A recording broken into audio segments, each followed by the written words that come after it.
યુવાન ભગવાનને કહે છે, પ્રભુ હવે આ નર્કમાં સ્વર્ગમાં ફેર હું, બે જગ્યાએ એકરખું છે, બધાના હાથ સીધા છે, આમાં કોણ જમી શકે? ત્યારે ભગવાન બોલ્યા છે, ચાલ તને દેખાડું આ સ્વર્ગમાં શું ફેર છે. જે જીવાત્માની આશાઓને તૃષ્ણાઓ રહી જાય એ પ્રેત યોનિમાં જન્મે છે. અને આપણે અહીંથી આશાઓને તૃષ્ણા વગરના ગયા હોય એવું હોય જ નહીં. કારણ જ્યારે બાપનું કે ગમે એનું કંઈક ઉત્તર ક્રિયા કરીને ત્યારે આપણે કોઈક ના કોઈક તો આપણે એ પથારી આપીએ દાનમાં, તો એમાં હાઈક ને કંઈક વસ્તુ તૈયાર રાખી હોય. અમારા દાદાને સફરજન બહુ ભાવતા, એટલે તે અંતિમ ક્રિયામાં સફરજન રાખ્યા હોય. નહીં કદાચ અમારા દાદાને સફરજન મળી જાય. અમારા દાદાને ગાંઠિયા બહુ ભાવતા, એટલે અમારા દાદાને ગાંઠિયા મળી જાય. અમારા દાદાને ચા બહુ ભાવતી, ચા પીવો. સારી સારી વસ્તુઓ ભાવતી હોય એને આપણે રાખતા હોઈએ સાહેબ. એટલે મર્યા પછી માણસ પ્રેત બને છે, અને પ્રેત યોનિમાં બહુ યાતનાઓ થાય. સામે ભોજન પડ્યું હોય ભોજન ન કરી શકો, સામે પાણીનો પ્યાલો ભર્યો હોય તમે પાણી ન પી શકો. કેટલા લોકોને સ્વર્ગમાં જવું છે? જરા હાથ ઊંચો કરો તો એટલે મને કથા કરવાની ખબર પડે. કોઈને નહીં તો સ્વર્ગમાં કેટલા લોકોને જવું છે? જરા આમ હાથ ઊંચો કરો. એટલે તમારે ક્યાં જવાનું છે? મારી હારે? મારી હારે વાંધો નહીં, જ્યાં જાવ ત્યાં કથા કરશું આપણે. આ વાજિંત્ર બધા ભેગા લઈ લેજે. નરકમાં કેટલા જવું છે એ તો ખબર છે ને, સ્વર્ગ અને નર્ક છે એમ. સ્વર્ગ ને નર્ક ને કેટલા લોકોને ખબર છે? જરા હાથ ઊંચા કરો. સ્વર્ગ અને નર્ક છે એ કોને કોને જોયું છે? જરા કયો તો. આ સ્વર્ગ અને નર્ક છે કોઈને ખબર છે કેવું છે કેવું નહીં? હે, મારે આપ સૌને સ્વર્ગ ને નર્ક ને દેખાડવા છે. અહીંયા જ બેઠા બેઠા જુઓ, સાંભળો. પણ જો સ્વર્ગ ને નર્ક ને જોઈને તો એક મારે પ્રાર્થના આપને એ કરવી છે કે, કારણ કે કેવું છે કેવું નહીં, કેટલા કિલોમીટર આઘું છે એ આપણને કોઈ દી કોઈ કીધું જ નથી. કારણ કે જે ગયા એને કોઈ દી ફોટા મોકલા જ નથી. અત્યારના સમયમાં બધા લોકો કેવું કરે, અમારા દાદાને આ વાલું હતું એટલે દાદા ગુજરી જાય ને, બાપુજી ગુજરી જાય તો એની પાછળ પલંગ મૂકે, એની પાછળ એક સરસ મજાનું ગાદલું આપે, ઓછાડ આપે, ઓશીકું આપે. શું કામ? એને ન્યાય, એને હારી પથારી મળે. આવી ભાવનાથી આપણે આપીએ ને, આપે ને આ બાજુ કે ન આપે? આપે ને. એટલે પથારી આપે, પછી એમાં એક છત્રી મૂકે. અમારા દાદાને તડકો લાગે ને તો માથે રાખવા છાયા માટે છત્રી મૂકે. પગરખા મૂકે, ને કાંટા ને કાંકરા હોય તો પગમાં ચપ્પલ પહેરવા મળે. એક ઓલું ફાનસ મૂકે એટલે દાદાને અંધારું પડે તો અંજવાળું મળે. ભાતાનો ડબરો મળે, ભૂખ લાગે તો ખાવા મળે. આ બધુંય મળે. આ બધુંય તમે ત્યાં એવું કરો છો તો હારે હારે હવે એક અત્યારના જુવાનોને બધા યુવાનોને મારી પ્રાર્થના છે, હવે જ્યારે કોઈ ગુજરી જાય ને, બા દાદીમાં કોઈ પણ ઘરનું, એની પાસે ઉત્તર ક્રિયા કરાવો ને તો એક એન્ડ્રોઈડ મોબાઈલ મૂકજો, એમાં ભેગો આપજો. હું કામ? એને ત્યાંથી ઉપરથી ફોટા તો મોકલે એટલે ખબર પડે સ્વર્ગ કેવું છે, નરક કેવું છે, ક્યાં જવું એટલે આપણને ખબર પડે. એક શહેરમાં એક યુવાન હતો, અને યુવાનને આ સ્વર્ગ અને નર્કની વાતો આવી ને એટલે યુવાન કે મારે સ્વર્ગ અને નર્ક જોવા છે, હવે જાવું કેમ? એટલે એને ભગવાનને પ્રસન્ન કર્યા, ભગવાનનું તપ કર્યું. ભગવાન પ્રસન્ન થયા. ભગવાન પ્રસન્ન થયા એટલે પ્રસન્નતાની સાથે ભગવાન બોલ્યા, માગ ભાઈ શું આપું તને? પેલો યુવાન કહે છે, પ્રભુ તમે આપવા માંગતા હોય તો બીજું કઈ નથી જોઈતું, મારે સ્વર્ગ અને નર્ક જોવા છે. મારે સ્વર્ગ અને નર્ક જોવા છે. ભગવાન કે થોડી રાહ જો, હું તને દેખાડીશ. થોડો સમય વ્યતીત થયો, ગયો સમય, વળી ભગવાન આવ્યા. ભગવાન આવીને કહે છે કે ભાઈ તારે સ્વર્ગ અને નર્ક જોવાતા ને, ચાલ તને દેખાડું. પેલા તારે શું જોવું છે, સ્વર્ગ કે નર્ક? ઓલો યુવાન વિચાર કરે છે, હું શું જોઉં, સ્વર્ગ જોઉં નર્ક જોઉં? એક કામ કરો, પેલા મને નર્ક બતાવો, કારણ કે ખરાબ પેલા જોઈ લઉં, છેલ્લે સારું જોવાની મજા આવશે. કારણ કે આપણી ભાવના જેવી છે ને. એટલે ભગવાને વિમાનમાં બેહાડ્યો, ઉપાડ્યું વિમાન, ગયું સીધું નર્કમાં. જ્યાં નર્કમાં જાય ને તો નર્કના લોકમાં એને સરસ મજાના રસોડા છે. એ રસોડામાં સરસ મજાના મોટા મોટા બકડિયામાં મીઠાઈઓ બને. એક મોટા મોટા ત્રાસની અંદર સરસ મજાની મીઠાઈના ઢગલાઓ પડ્યા છે. પણ ત્યાં એક વ્યથા છે કે નરકના લોકો બધાય રડે છે, ભૂખ લાગી છે પણ ખાઈ શકતા નથી. શું કામે? એના હાથ સીધા છે. નરકના લોકોના હાથ સીધા છે એટલે ખાઈ નથી શકતા. કેટલી ભાત ભાતના પકવાન હો, ભાત ભાતના પકવાન બનાવેલા પણ કોઈ જમી શકતું નથી એટલે રડે છે. એટલે પેલો માણસ કહે છે, પ્રભુ આ તમારું કેવું નરક? તમારા અહીંયા લોકોના હાથ સીધા છે તો પછી આ રસોઈ શું કામ બનાવો છો? આ લોકોને શું કામ એને લલચાવો છો? એ જ નર્ક છે ભાઈ. ભોજન હોય, હાથ સીધા હોય, જોઈ જોઈને રડવાનું, આ નર્ક છે. હવે મને સ્વર્ગ બતાવો. ચાલ ઉપાડ્યો. નર્કમાંથી વિમાન ગયું સીધું સ્વર્ગમાં. જ્યાં ન્યા જઈને જોવે ને તો મોટા મોટા રસોડા, મોટા મોટા તપેલામાં શાક દાળ સરસ મજાની વાનગી બને, મીઠાઈ બને, મોટા મોટા ઢગલાઓ પડ્યા છે મીઠાઈના. પણ ત્યાં પણ જ્યાં જઈને ઓલો માણસ જોવે ને તો ત્યાં સ્વર્ગના લોકોના હાથ સીધા છે. નર્કમાંય સીધા, સ્વર્ગમાંય સીધા. એટલે ઓલો યુવાન ભગવાનને કહે છે, પ્રભુ હવે આ નર્કમાં સ્વર્ગમાં ફેર હું? બે જગ્યાએ એકરખું છે, બધાના હાથ સીધા છે, આમાં કોણ જમી શકે? ત્યારે ભગવાન બોલ્યા છે, ચાલ તને દેખાડું આ સ્વર્ગમાં શું ફેર છે. એક ઓરડામાં લઈ જાય છે ને, તો ઓરડામાં સ્વર્ગના લોકોના હાથ સીધા છે ને તોય જમે છે, તોય ખાય છે. શું કામે? નરકના લોકો હાથ સીધા છે એટલે અનાજને એ મીઠાઈને જોઈને રડે છે, અને સ્વર્ગના લોકો એ મીઠાઈને લઈને જમે છે. શું કામે? ઓરડામાં બે વ્યક્તિ બેઠા, વચમાં એક થાળી મૂકી, સામસામા બેસી ગયા. આ બાજુ બેઠેલો વ્યક્તિ આ બાજુના મોઢામાં ખવડાવે, આ બાજુ બેઠેલો વ્યક્તિ આ બાજુના વ્યક્તિના મોઢામાં ખવડાવે. સાહેબ, જેને ખવડાવીને ખાતા આવડે ને એને આ ધરતીમાં સ્વર્ગ છે, અને ખાતા ન આવડે ને આ ધરતીમાં નર્ક છે. જીવન જીવતા આવડે તો સ્વર્ગ છે આ ધરતીમાં. આપણે એમ કહીએ અમારે સ્વર્ગમાં જવું છે, સ્વર્ગમાં જવું છે. અરે માલા વાલાવ, આવી ભાગવતની કથાને સાંભળી અને જીવન જ એવું બનાવો ને કે તમે જ્યાં જીવો છો ત્યાં સ્વર્ગ બની જાય. તમે જ્યાં છો ને આ સ્વર્ગ બની જાય. શા માટે આવું જીવન જીવો છો? જીવનને સ્વર્ગ બનાવો સાહેબ. તમે જ્યાં છો ને આ સ્વર્ગ બનાવો. ધુંધુકારી પ્રેત બન્યો, અને એક વખતના સમયે ગોકર્ણ મહારાજને ખબર પડી મારા પિતાશ્રીનું મૃત્યુ થયું. ગોકર્ણ મહારાજ ગયાજીમાં ગયા. ગયાજીમાં જઈ અને શ્રાદ્ધ ક્રિયા કરાવી. પિતૃ મોક્ષ માટે ગયાજીમાં જવાનું, બિહારમાં. અને માને મુક્તિ અપાવી હોય તો માતૃ ગયા, એટલે કે સિદ્ધપુર પાટણ, અમદાવાદ પાસે.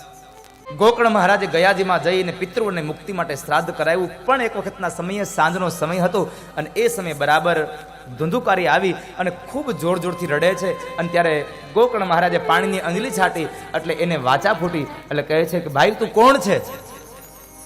શા માટે રડે છે તું?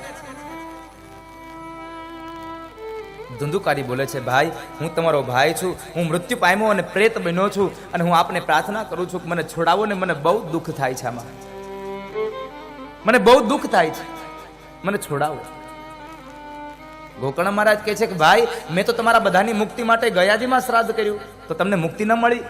અને ત્યારે પ્રેત ધંધુકારી બોલ્યો છે કે ભાઈ તમે ગયાજીમાં જઈ અને એક વખત નહીં 100 વખત શ્રાદ્ધ કરો ને તોય મારા જીવને શાંતિ મળે નથી. કારણ મેં કામ જ એવા કર્યા છે, મેં કર્મ જ એવા કર્યા છે, મને મુક્તિ નહીં મળે. તો તને મુક્તિ કેમ મળે એ મને ખબર નથી, મને મુક્તિ કેમ મળે, પણ હું આપને પ્રાર્થના કરું છું, મને મુક્તિ અપાવો ને. બહુ યાતના થાય છે. એક દિવસનો એક રાત્રિનો સમય માંગ્યો. બીજા દિવસે સવારમાં ગોકર્ણ મહારાજ કેડસમાં પાણીમાં ઉભા રહી ભગવાન સૂર્યને અર્ઘ્ય પ્રદાન કરી અને કહે છે કે હે ભુવન ભાસ્કર, ગયાજીમાં શ્રાદ્ધ કરવાથી જેને મુક્તિ ન મળે એને મુક્તિનું સાધન બીજું કયું છે? એને મુક્તિનું સાધન કયું? ત્યારે ભગવાન સૂર્યનારાયણ બોલ્યા છે કે ગોકર્ણ મહારાજ, ગયાજીમાં શ્રાદ્ધ કરવાથી જેને મુક્તિ ન મળે એની મુક્તિ માટે બીજું કોઈ સાધન નથી, માત્ર એક છે, શ્રીમદ ભાગવત. એને ભાગવત સંભળાવો. ગોકર્ણ મહારાજ આવી અને આશ્રમમાં આવી શુભ મુહૂર્ત જોઈ મંડપની રચના કરી, વ્યાસગાદીની રચના કરી. પોતે વ્યાસગાદી પર આવ્યા છે અને એ સમયે સામે ઘણા શ્રોતાઓ બેઠા છે. આખો મંડપ ભરાઈ ગયો શ્રોતાનો. અને એ સમયે બરાબર ધુંધુકારી આવે છે પ્રેત. એ પ્રેતને લીલા વાસની સોટીમાં વાસ મળ્યો. 1 દિવસ, 2 દિવસ, 3 દિવસ, 4 દિવસ, આમ કરતા કરતા કથા 7મે દિવસે પહોંચી.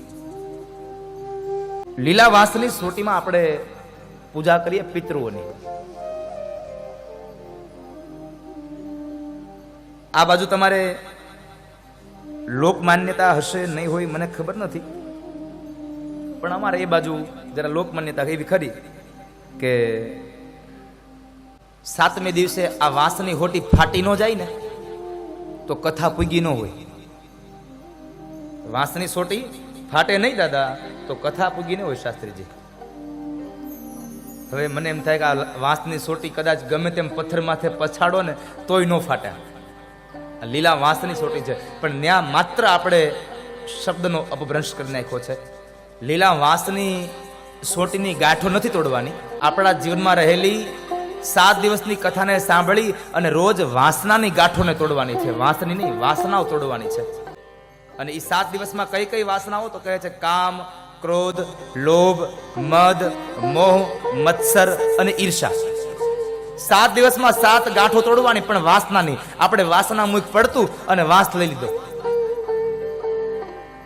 હવે ગોર બાપા આ હાથ દી નહીં, હાથ ભવ કથા કરે તો તમારી વાસની હોટી ન તૂટે. એટલે આ બાજુ નથી, સારું છે આવું. આ બાજુ નથી ને અંધશ્રદ્ધા. જો કે અંધશ્રદ્ધામાંથી હવે 21મી સદીમાં તમે જીવો છો, હવે અંધશ્રદ્ધામાંથી દૂર જાજો હો.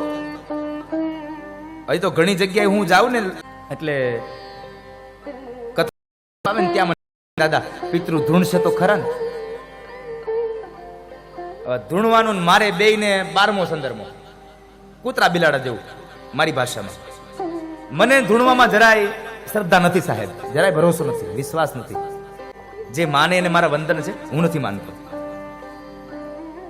હશે એને વંદન. એટલે હું એને બહુ સ્પષ્ટતાથી કહું કે તમારા પિતૃ ધૂણે ન ધૂણે એમાં મને નથી ખબર. પણ તમે એક વાત કામ કરો, તમે ધૂણવામાં જેટલો વિશ્વાસ રાખો છો ને, કે કોઈક ધૂણીને કહી જાય તમારી સત્તા પૂગી ગઈ, એના કરતા તમે અહીંયા 7 દિવસ બેસીને જે કથા સાંભળી અને કથાના મધ્યાંતરમાં જ્યારે જ્યારે ધૂન ગવાય ને, એ ધૂનમાં તમે ભરોસો રાખો, તમારી કથા પહોંચી જશે, તમારા પિતૃઓને મુક્તિ મળી જશે. ધૂણે એના કરતા ધૂનમાં ભરોસો રાખો સાહેબ. ધૂણે એ ઘડીક ધૂણશે, થાકી જાહે, એટલે આપણે ઘડીક પવન નાખશું અને પછી એ અડધું છાલ્યું દૂધ પીએ, એમાં થોડુંક વધારશે ને બધાને એનું હેઠું દૂધ પાતા જાહે. આ બધાને પણ કહું છું સાહેબ, જો અંધશ્રદ્ધામાં જીવતા હોય તો હવે બહાર આવો. કથા હાલતી હોય ને ગામડામાં, એટલે 1 દિવસ 2 દિવસ 3 દિવસ જાય ને, કોઈ ધૂણે નહીં ને અહીંયા સાંજે, એટલે ગરધણી ન ખબર હોય, મને ન ખબર હોય, ત્યાં ગામમાં બેનો વાતો કરતા હોય. હજી ધૂણા નહીં, સપ્તાહ બરાબર નહીં વચાતી હોય કાંઈ, હજી પિતૃ ધૂણા નહીં કોઈ. આ ધૂણવામાં મારો ભરોસો ઉડી ગયો ને, એનું એક મૂળ કારણ છે. આજથી 8-9 વર્ષ થયા હશે, એ ગામડામાં મેં રાંદલ માતાજીના લોટા તેડ્યા. અને આપણે તો લોટા તેડીએ એટલે પેલા ભુવાને ધૂણાવાની આપણે છે જ, કે માતાજી ધૂણે અને દાણા દઈ જાય કે તમારા લોટા પૂગી ગયા. એટલે સાંજે બરાબર મેં એ યજમાનના સંતોષ માટે સાંજે ભુવા બાપા ધૂણ્યા, એટલે મેં પૂછ્યું કે બાપા માડી આ લોટા પૂગી ગયા? એને જે જવાબ આપ્યો ને તેદુનો મને ભરોસો ઉડી ગયો કે હવે કોઈ દી આ ધૂણાય નહીં આમાં. એને એવો જવાબ આપ્યો, મેં 4 લોટા તેડ્યા હતા. કેટલા? 4 લોટા માતાજીના તેડ્યા હતા. અને એ માણસે એ ધૂણતા ધૂણતા મને એમ કીધું 2 લોટા પૂગ્યા છે ને 2 નથી પૂગ્યા. લ્યો, 2 લોટા પૂગ્યા, 2 નથી પૂગ્યા. પછી મેં એને જવાબ આપ્યો કે મેં એક આરે 4 તેડ્યા હતા, 2 જ્યાં જ્યાં હોય ત્યાંથી તમે લઈ આવજો. ક્યાં સાહેબા 2 પૂગ્યા, 2 નથી પૂગ્યા? તમારી ભાવના, તમારી ભક્તિ ભગવાનના ચરણારવિંદમાં પહોંચી ગઈ ને, એટલે તમારી ઘરે માતાજીનું આહવાન થયું હોય. અને આ બાજુ જો તમને હજી ધૂણેમાં ભરોસો હોય તો એકાદા ભાઈને હું અહીંયા જરાક હાથ ઢી લઉં, એટલે હાથને દિવસે ધૂણાવું એકાદાને, અને એને કાનમાં કહી દઉં તું કેજે કે કથા નથી પીગી, બીજી કથા કરવી પડશે. અને હારે હારે એટલું કહેતો જાય કે બીજી કથામાં વક્તા જીજ્ઞે દાદા જોઈએ, એટલે હું મારું હાજુ કરતો જાઉં ને હારે. અરે સાહેબ, તમારા પિતૃઓ ધામમાં પહોંચી ગયા ને, એટલે જ મારો કાળિયો ઠાકર તમારા આંગણે આવીને બેઠો છે. તમારા પિતૃઓ ધામમાં પહોંચી ગયા છે, જરાય અવિશ્વાસ ન રાખતા. જેના પિતૃઓ રાજી થાય ને એની ઘરે ભગવાન આવે સાહેબ. જેના મા બાપ રાજી થાય એની ઘરે ભગવાન આવે. કારણ કે બહુ કહેવત છે કે મા બાપ રાજી થાય, મા બાપની સેવા કરો એટલે ભગવાન મળી જાય. તો આપણે રાજી થવાની જરૂર છે કે આપણા મા બાપ આપણાથી રાજી છે, એટલે આપણી ઘરે આપણા ભગવાન આવ્યા છે, આપણી ઘરે ભગવાન આવ્યા છે. બાકી એની પાસે ટાઈમ નથી જરાય, એની પાસે જરાય ટાઈમ નથી, પણ આપણા માટે ટાઈમ કાઢ્યો છે. એટલે આપણે માનવું જ રહ્યું, આપણા પિતૃઓને ગતિ મળી છે, મુક્તિ મળી છે. 7 દિવસ થયા અને 7મે દિવસે બરાબર ભાગવતનું જે ફળ હતું એ ફળ ભગવાનના ચરણારવિંદમાં પ્રેતના આત્મકલ્યાણ માટે સમર્પિત કર્યું. એ કરતાની હારે જ ભગવાનનું ધામમાંથી વિમાન આવ્યું અને એ વિમાનમાં ધુંધુકારીને બેસાડી અને વિમાન લઈને વહી ગયું. અન્ય શ્રોતાઓ બેઠા હતા એને પ્રશ્ન કર્યો, બાપજી કથા તો અમે સાંભળી, તો અમને વિમાન લેવા કેમ ન આવ્યું? આપણને વિમાન લેવા આવવું જોઈએ ને. હવે વિચાર કરો કે નો કરે નારાયણ ને કદાચ આપણાથી ભગવાન રાજી થઈ જાય અને 13 તારીખે 5 વાગે બરાબર આ મેદાનમાં એક વિમાન આવીને ઊભું રહે તો કેટલા જણા બેસી જાઓ? કેટલા લોકો બેસી જશો? જરા હાથ ઊંચો કરો એટલે મને ખબર પડે. ભગવાનનું વિમાન આવે તો કેટલા લોકો બેસી જાઓ? પાકું? આ બધા આયોજક પરિવારને મારે એટલી પ્રાર્થના કરવાની છે, 13 તારીખે બપોરે હું કથામાં આવું ને પછી બધા અંદર આવી જાય ને પછી આ સામેનો દરવાજો ખુલ્લો રાખવાનો છે, આ બધા દરવાજા બંધ કરી દેવાના છે, હો ને? કારણ કે બને છે એવું કે બરાબર 13 તારીખે ત્યાં વિમાન આવશે ને આમ જોઈ જાય ને ત્યાં આવ્યું એટલે ઈ દરવાજા નહીં હાલે, અહીંથી સીધા બાયપાસ પોરબંદર ઓલા ડોશીમાં જેવું થાય. ગામડામાં ડોશીમાં છાણ લેવા નીકળ્યા અને છાણનો હુંડલો ભરાઈ ગયો ને એમાં બરાબર નીચે મૂક્યો, પછી ઉપર ચડતો નતો, તે કોઈ ચડાવવા વાળું મળ્યું નહીં. માજી બિચારા ઉંમરવાળા હતા કે મોતે આવતું નથી, આ ન કરે આ વયો જાવ, મોતે આવતું નથી. તે 2-3 વખત માજી અંદરથી બોલ્યા ને તે વળી હામું મોત આવીને ઊભું રહી ગયું. તે માજી બી જા એ કે કોણ છે? એ કે તમે બોલાવ્યું, હું મોત આવી ગયો તમારી પાસે. માજી કે લે આ તો બોલાવ્યું ને આવ્યું હોતે. માજી કે હવે શું કરવું? પણ માજી ગામડાના હતા, તે માજી કે સારું થયું આવ્યું એટલે આ હુંડલો ચડાવતો જાહેર વારે. આપણે મોત પાસે હુંડલા ચડાવી લઈએ છે એટલે આપણને વિમાન આવે તો આપણે વિમાનમાં બેસી એવા છીએ જ સાહેબ. પણ ભાગવતની કથાને સાંભળી મારો કહેવાનો ભાવાર્થ છે સાહેબ, હાસ્યની સાથે હું આપને એક સંદેશો આપવા માંગી રહ્યો છું કે આ ભાગવત એ મુક્તિને દેનારો ગ્રંથ છે, મોક્ષને આપનારો ગ્રંથ છે. કારણ આપણે એમ કહીએ છીએ કે મરેલાની પાછળ ભાગવત બેસાડીએ અને મરેલા માણસને મુક્તિ આપે તો આપણે તો સદેહ અહીંયા બેઠા છીએ, જીવતા બેઠા છીએ, તો મરેલાને મોક્ષ આપે તો જીવતાને મોક્ષ કેમ ન મળે? મોક્ષ મળી જાય. કારણ ભાગવત સાંભળ્યા પછી કોઈ આશા જ ન રહે, અને જેને આશા નથી ને એ સદૈવને માટે મોક્ષ જ પામી ગયો છે, મુક્તિ પામી ગયો છે. ધુંધુકારીને મોક્ષ આપ્યો એની કથા બતાવી અને ત્યારબાદ શૌનકાદિક ઋષિ મુનિઓને સુત નામના પુરાણી ભાગવતના વક્તાના ગુણધર્મો, ભાગવતના શ્રોતાના ગુણધર્મો બતાવવાની વાત કરે છે. ભાગવતનો વક્તા કેવો હોવો જોઈએ? તો ભાગવતનો વક્તા આ વ્યાસની પીઠ છે, ધર્મની પીઠ છે. વ્યાસપીઠ ઉપર જેન તે આવીને બેસી જાય એ ન ચાલે સાહેબ. ભાગવતનો વક્તા બ્રાહ્મણ જ હોવો જોઈએ. અને એટલા માટે ભાગવતનું મારા મોઢાના શબ્દો નહીં, 5000 વર્ષો પહેલા વેદવ્યાસ લખીને ગયા છે. ભાગવતનો વક્તા કેવો હોવો જોઈએ સાંભળજો. સારું બોલતા આવડે એવો વક્તા નથી જોઈતો, પણ વક્તા કેવો જોઈએ છે? વિરક્તો વૈષ્ણવો વિપ્રો વેદ શાસ્ત્ર વિશુદ્ધિકૃત દ્રષ્ટાંત કુશલો ધીરો વક્તા કાર્યોતિ નિસ્પૃહ. થોડુંક આપજો. વક્તા કાર્યોતિ નિસ્પૃહ.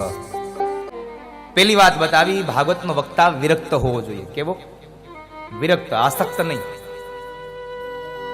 આસક્તિ પામેલો વક્તા ન જોઈએ, વિરક્ત જોઈએ. ભાગવતનો વક્તા વિરક્ત હોવો જોઈએ. બીજી વાત, ભાગવતનો વક્તા વૈષ્ણવ હોવો જોઈએ. આ વૈષ્ણવ એટલે કપાળમાં લાલ કંકુનું વૈષ્ણવી તિલક કરતો હોય, ગળામાં તુલસીની માળા પહેરતો હોય, ઘરે ઠાકોરજી બિરાજતા હોય, બ્રહ્મસમન લીધું હોય, હવેલીએ જઈ અને ભગવાનની ઝાંખી કરતો હોય, આ વૈષ્ણવ. આને આપણે વૈષ્ણવ કહીએ ને. પણ હું સંપ્રદાયના વૈષ્ણવની વાત નથી કરતો સાહેબ, સ્વભાવના વૈષ્ણવની વાત કરું છું. બ્રાહ્મણ સ્વભાવથી પણ વૈષ્ણવ હોવો જોઈએ. ભાગવતનો વક્તા સ્વભાવથી પણ વૈષ્ણવ હોવો જોઈએ. એના એટલા માટે એ વૈષ્ણવ કોણ? તો જુનાગઢના નરસિંહ મહેતા બોલ્યા છે, વૈષ્ણવજન તો તેને રે કહીએ પીડ પરાઈ જાણે રે